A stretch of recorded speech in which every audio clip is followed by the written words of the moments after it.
making my sourdough peach waffles. They are really easy and perfect for summer. Let's go make them. I'll leave my full written recipe linked down in the description below. You can click that and it'll take you over to my blog Plum Branch Home where you can print or save anytime. First, we're gonna need 2 ripe peaches. We're gonna cut these into chunks. The peach chunks will go into our batter. So you're just gonna wanna cut them pretty small. I'll show you in just a second what I mean. Just like this. Now we're gonna set our peach chunks aside and we're gonna grab a medium-sized mixing bowl. We're gonna first add in 1/2 cup of sourdough discard, aka unfed starter. And then we're gonna add in 1 tablespoon of raw honey. This adds so much sweetness and deliciousness and it's wholesome. You don't have to worry about any added sugar. And then we're gonna add in 1/2 teaspoon of vanilla extract. I like to get the pure kind. And then 1 cup of milk. You can use any kind of milk. You could use buttermilk, you could use plant-based. If you have a dairy allergy, I like to use whole milk. And finally, we're gonna add in our peach slices, or I should say peach cubes. And then you'll want to grab some kind of spoon. I like to use my bread whisk, and you're just gonna mix that together. You wanna make sure the sourdough discard is all combined. You don't wanna have chunks of that in your waffles. It's smelling so good. Now we'll add in our dry ingredients. We'll first start with 1/2 teaspoon of sea salt, or you can use regular salt, 1 teaspoon of baking powder. Then we'll add in 3/4 cup of all-purpose flour, 1/4 teaspoon of ground cinnamon, and finally 1/8 teaspoon of ground nutmeg.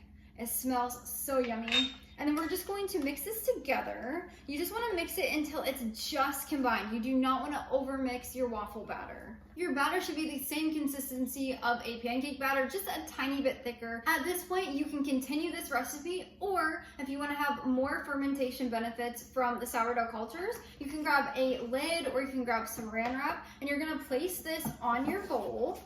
And then you can stick this in your refrigerator for up to 24 hours before you make your waffles. This allows all the sourdough cultures to ferment all the other ingredients. It will make it a little more runny because of the peach juices will kind of extract into your batter. You do not have to do this, but this is a great thing to do if you want more benefits or if you want to make this batter ahead and make it the next day. To continue this recipe, you'll want to preheat a waffle maker or grill, whatever you have. I have a green pan grill that has waffle grates that you can get to put in it. They're completely non-toxic. They have a natural non-stick on here, so no Teflon. I love this thing, so I'll leave that link down in the description below if you are in need of a non-toxic waffle maker. You can use any kind that's any shape, but this is preheated to 375 degrees Fahrenheit. A lot of waffle makers, you can just click a button and it will preheat it for you, but if you do have to adjust your temperature, do 375.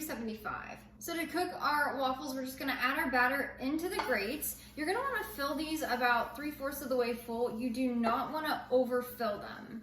And make sure you're getting a good balance of peach chunks and batter. After your waffles have cooked for about 2 to 3 minutes, you'll want to check them when they're all golden brown. That's when they're ready. And then we're just gonna pull these off. And then you'll place them on a sheet pan that has some kind of wire rack on it. You can also just use a regular wire rack.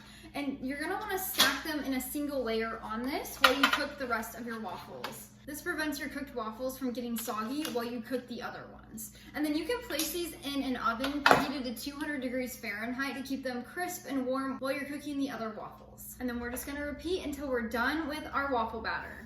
And that's how you make my sourdough peach waffles. They are perfect. Look at them, they're so cute. You can top these with all different kinds of toppings. I personally like to do a homemade whipped cream, fresh peach slices, and a little bit of maple syrup drizzled over. It's the best combination. This recipe is perfect if you want to make ahead. You can just let them cool down, put them in your freezer in an airtight container or freezer baggie, and then when you're ready, you can pop them in your toaster oven, and they're just like the frozen store-bought waffles, but so much better and so much better for you. I'm so glad you could join me today in the kitchen. Until next time, go bring life into your home through the kitchen.